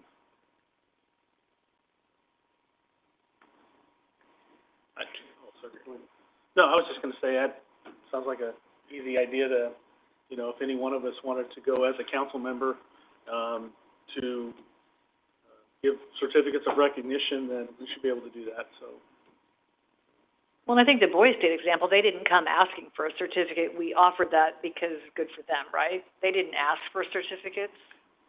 Carrie? They make that request every year, so they do ask. But are there others that we give a certificate of like volunteers for planting trees, or I don't know, whatever? Sometimes we think of it ourselves, I guess is my point, or no, we never think of certificates ourselves? On occasion, we do, But but most of them are requests request that come into our office. Okay. There was an event months ago, at Clovis Community, I think it was a speech deal that, I gotten an invitation to. I couldn't attend the event, but I requested certificates of recognition go to the students, and that was handled, so that was, I guess, I've requested them, I guess, and I thought that was a really nice option to be able to send that recognition, even though I couldn't attend the event, but just to recognize the accomplishment. My question, I guess, at the moment is, I'm getting a little confused between, I mean, I know, like, the look difference, but proclamations and certificates of recognition, because, you know, if we were just talking about the mayor approving a request for a proclamation on a short notice, how do we decide what gets to the proclamation level and what's a certificate of recognition? What's the criteria? I think that is the question. How do you know?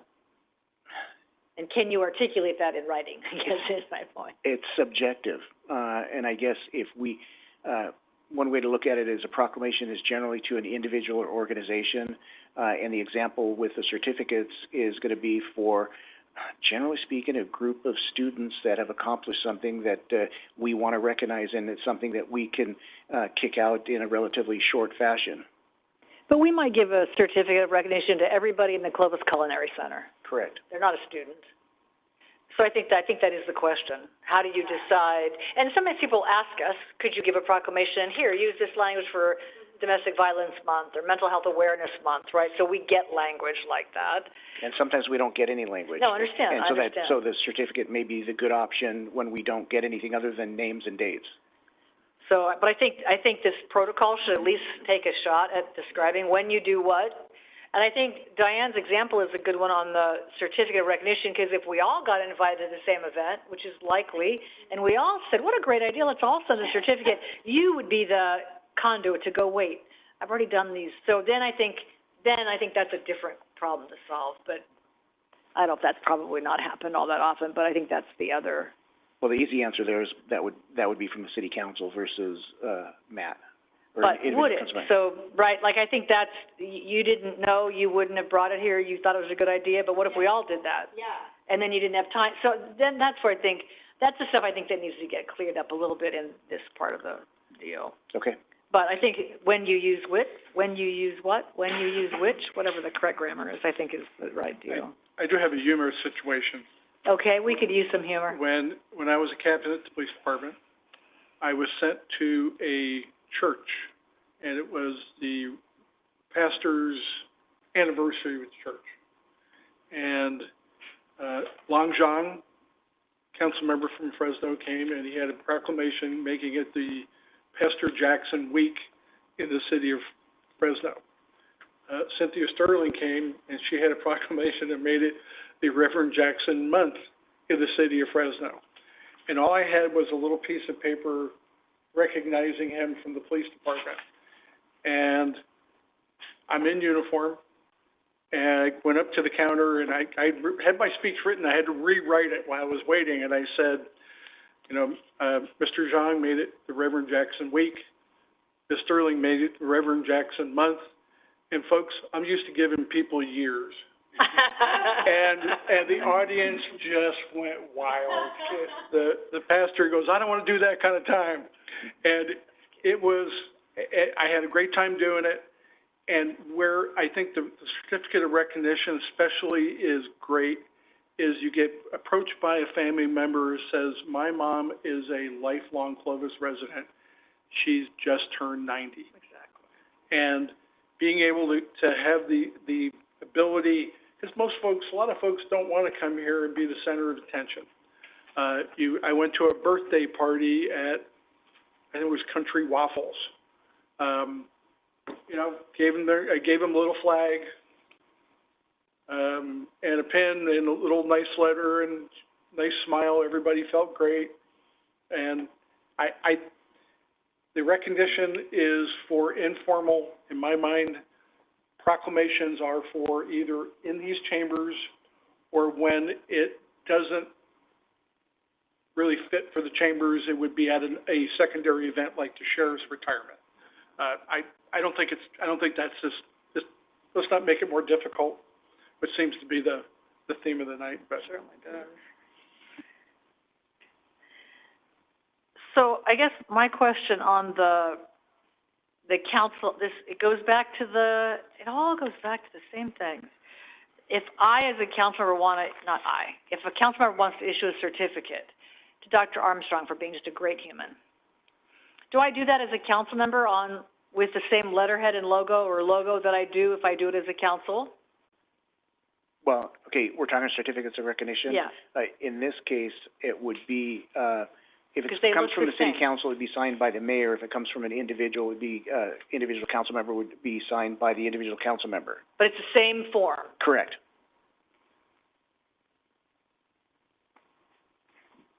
Okay. I would give you that certificate, by the way. Great human certificate. But I don't know how to get it to you quite yet, so you gotta wait. I can't figure that out yet. All right, so the distinction on recognition sounds like individuals, personal requests from council members. We can give them here or there, And then or by ourselves. we'll clarify that, language. Yeah. Is that clear as mud? Mm-hmm. Great, clear as mud. Okay, go, this is your show. You go on. Use of the city letterhead and the city seal, and just as a reminder that this was adopted by City Council in May of 2017, and we would just be looking for confirmation or any amendments you want to make is going to be that if the city letterhead and city seal use, if it's on a letter that's from a majority of the City Council, it shall state that I am writing this letter on behalf of the City Council. Generally speaking, that would come from the mayor. City letterhead and city seal may be used for thank you letters, recommendations, and marking ceremonial occasions, provided the correspondence represents the position of the council member and not the entire city council. Staff will not prepare correspondence representing a council member's personal point of view or a dissenting point of view from an official city policy or council position. Such correspondence shall not be on a city letterhead or the use of a city seal. So that's just a policy that was approved in May of 2017 after Councilmember Wanatu and Bessinger were elected, and I figured it made sense to include it in the protocol just to keep these types of items together. So I'd be looking for feedback if there was any changes that council would like to make. Okay, so I don't remember this at all, because that just makes no sense to me. If we send the letter as a city council, it shouldn't say I'm writing this letter on behalf of the city council. That's what the letterhead that's what the letter says. That signifies. Shall state. I don't think our letters never say that when they're from all of us. I think it does say that when Councilmember Montour wants to write a letter to the so-and-so about so-and-so, and he's the only one that's writing it, or your letter to, the county library, I don't know what it said, but I mean, it should have said, I write this on behalf of myself. Your example of the governor letters. So I think that's backwards. I don't think it ever says I'm writing this on behalf of this. I don't know if it does, but that's weird to me. I think it's when it's only one single council member. I'm writing to you as a single council member and this is my position. Am I wrong about that? I'm just saying that this was approved in May of 2017. But you don't do that, do you? We don't do this. We do. It says I'm writing on behalf of the entire city council? Yes, if it's approved by a majority of city council. Oh, that's just weird. All right, but I think it also needs to be clear that if I'm writing it as myself, it also say I'm writing it by myself. Correct. So that needs to be added to this protocol.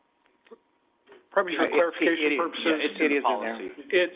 The letterhead will say City of Clovis, Council Member John Smith.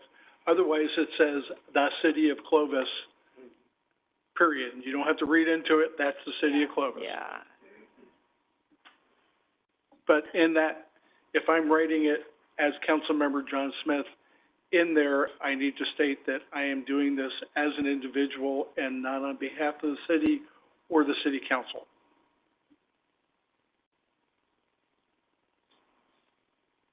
That's under item B, which is certificates issued by a council member.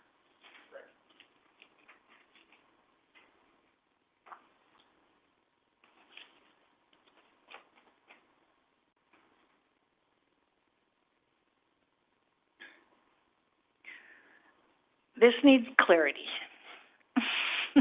I think it may not be perfectly clear right there, but it's pretty clear in the protocol itself. Yeah, the actual, Well, 3 paragraphs from the 2017 policy are restated, at the end of the protocols. And again, it was just it was really just to add it all in one spot. You guys already approved this policy, the 2017 policy, so technically I would say I don't want any wordsmithing on it tonight because we didn't agendize it as amending the policy, but we could, it was intended just to have everything, all the rules that we have, the procedural rules and things in one spot, so. So I guess the part about staff will not prepare correspondence representing the mayor or a council member's personal point of view or dissenting point of view. So does that mean that if I disagree with the council majority on a piece of legislation, I can't write my own letter saying I don't agree with it? You can write your own. Staff will not write it for No, you. but I can't use city letterhead or a logo? Correct. Correct. Wait, so the exhibit, where is it? Was it F? Yeah, Exhibit F, that is the template that has the City of Clovis, then Councilmember John Smith below it. I couldn't use that to express a view that was dissenting from the majority of the council? Correct. So I would then have to do it as a private citizen? Yep. That's how the policy is written from 2017. Okay. Correct. Because if there's a majority of the council on one side, I can't even offer a dissenting view utilizing my council member status. And use of the city Correct. logo and letterhead. And use of the letterhead and the logo, right. And again, this is after a vote, this is after discussion, 3-2, 4-1, whatever it might be, that's the council's decision. Doesn't have to be the entire council, but the majority decision is the decision of the council. And this was after a very lengthy discussion in May of 2017. I get it. I think that makes sense. I'm surprised you think that makes sense, because I'm not sure it makes sense. Well, once the body has Right. made a determination by a vote, Right.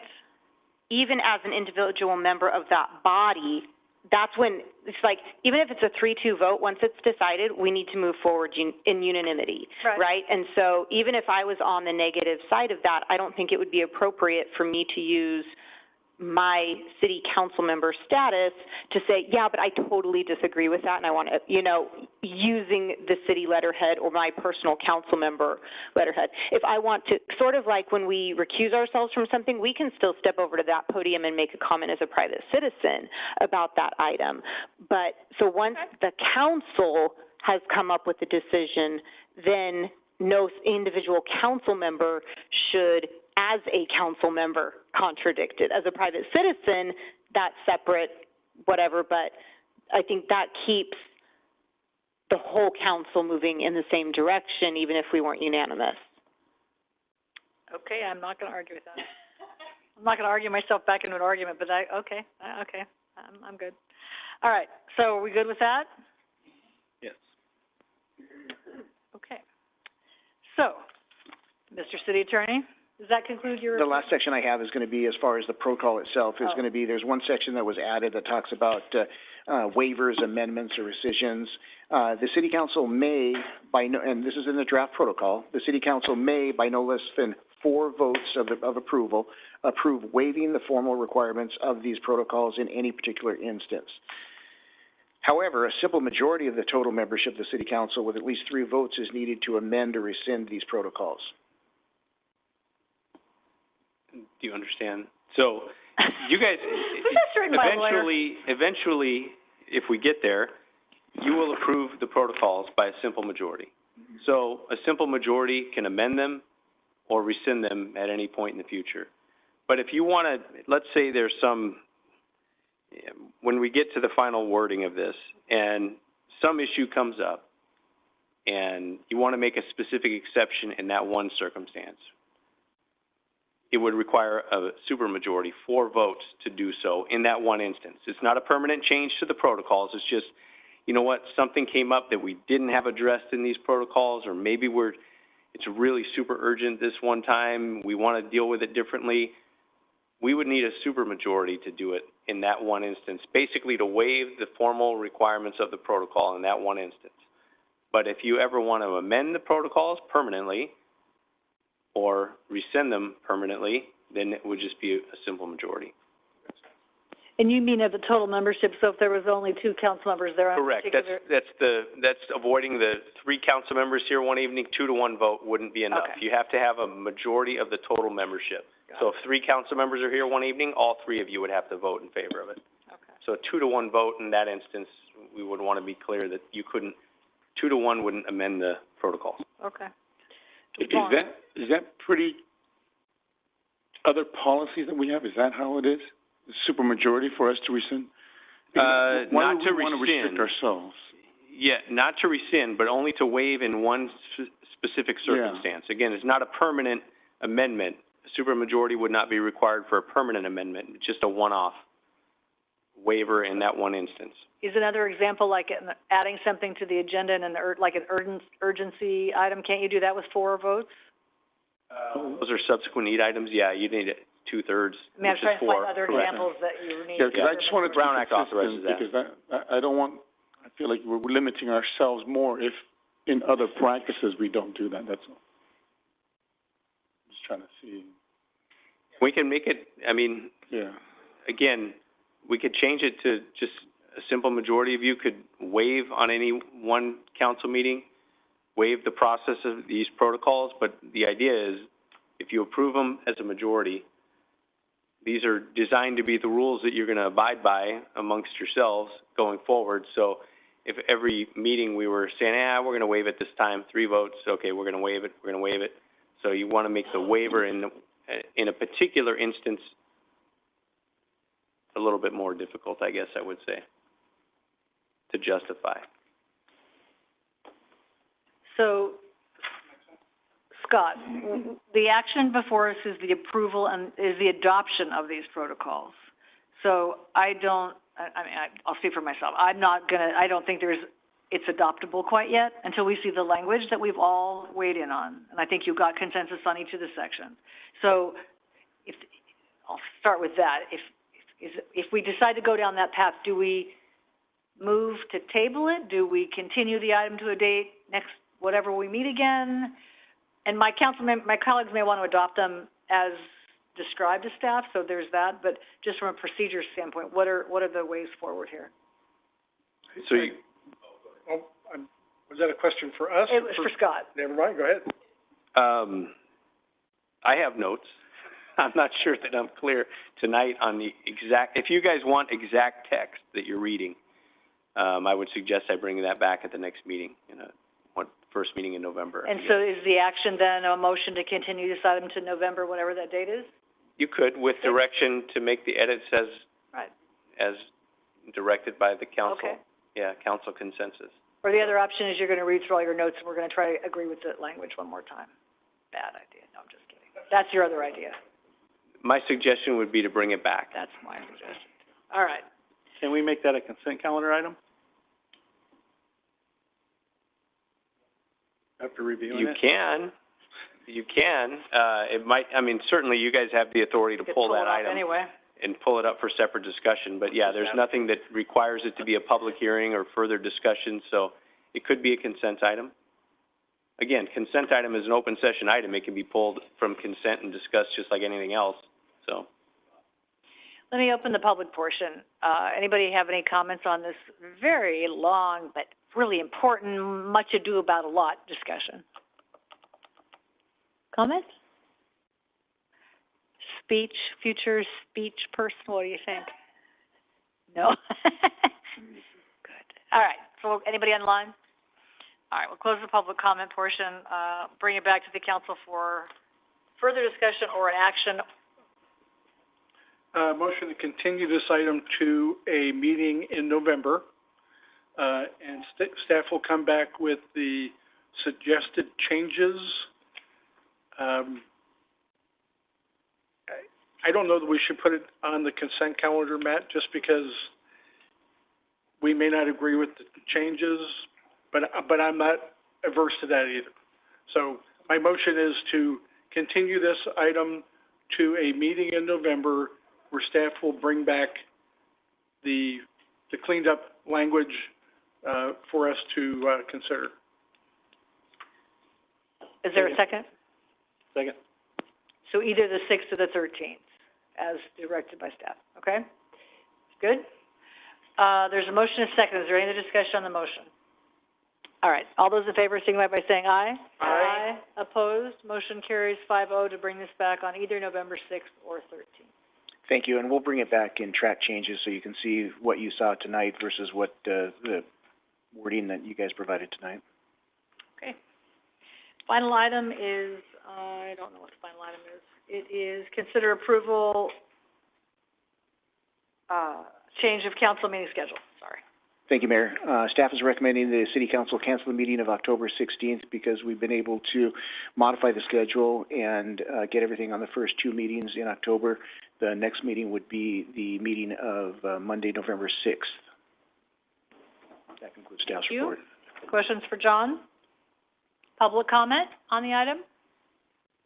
Online comment? Bring it back to the council? For an action, a motion, or direction or something? Motion to approve. Second. There's a motion and a second to cancel the meeting of October 16th and meet again on Monday, November 6th. All those in favor signify by saying aye. Aye. Opposed? Motion carries. I keep losing my agenda, which is really a problem. Right here. Sorry. I believe, oh wait, now we go to city manager comments. I have none. Council comments. Matt? None. Diane? I attended the opening ceremonies for the Big Fresno Fair and then also joined a number of my colleagues on opening day at the horse races on Saturday. Both events were really great, and as Mayor Pro Tem wanted to at the last meeting, I want to also encourage everyone to go out and enjoy the Big Fresno Fair. It's the Fresno County Fair, which means it is our fair too, and a lot of Clovis community members are participating in a variety of activities out there, and so I think it's a fantastic way to be supportive and enjoy a great time out there at the Fresno Fair. And I'll be there again this week, so I'm excited. Thanks, Diane. Mr. Messenger? Nothing. Mr. Monatua? Yes, on the 3rd, I want to thank Carrie and Rebecca for hosting the Clovis Adult Education. A lot of young people who are trying to get their GED, moving on. And it was such an engaging kind of meeting. We just went with straight whatever their questions were, and they just were so amazed at, you know, the city, and appreciate the staff for just being open. They want to do it every year now, Carrie, so you have an adult day as well now instead of just the third graders. So they do want to get them out. And then I know that they are adults, but they are still sort of youth, and so how do we engage them in this youth commission as well? Because I think their perspective, because a lot of them are moving away from traditional schools, trying to pick their lives back up. So how do we also include them in this youth commission? That's important. I want to thank Shauna and Amy for hosting the law school and the law school Board of Trustees on a tour, and I was on that on last Friday. And so from when we went, when we had hard hats, to where now it's no hard, it is beautiful. It is a beautiful building, and it's exciting. Excited for our staff, but also excited for our seniors who will be able to enjoy that new place.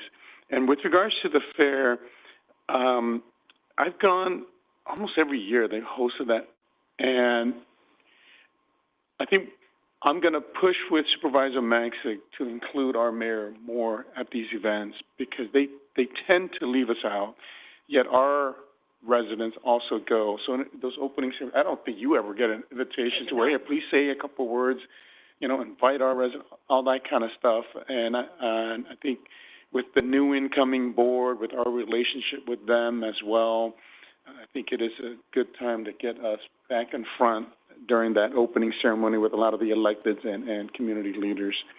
Can I just mention, I did mention that to a couple of the fair board of directors, that, you know, I said, where's the city of Clovis deal here? So I did throw that out there, and they were receptive. And that's all I have. Thank you. Thanks. And I don't have anything. All right, so that concludes our meeting for tonight. Thanks for your participation. We will now adjourn into closed session. The item is printed on the agenda, and Scott, will we be reporting out any action? No, just for the record, this is the Martinez versus City of Clovis case, a conference of legal counsel. Any public comments appropriate on this case at that time? Otherwise, we'll retire to closed session. And we are asking for no action, so there'll be no report. Thanks, Scott.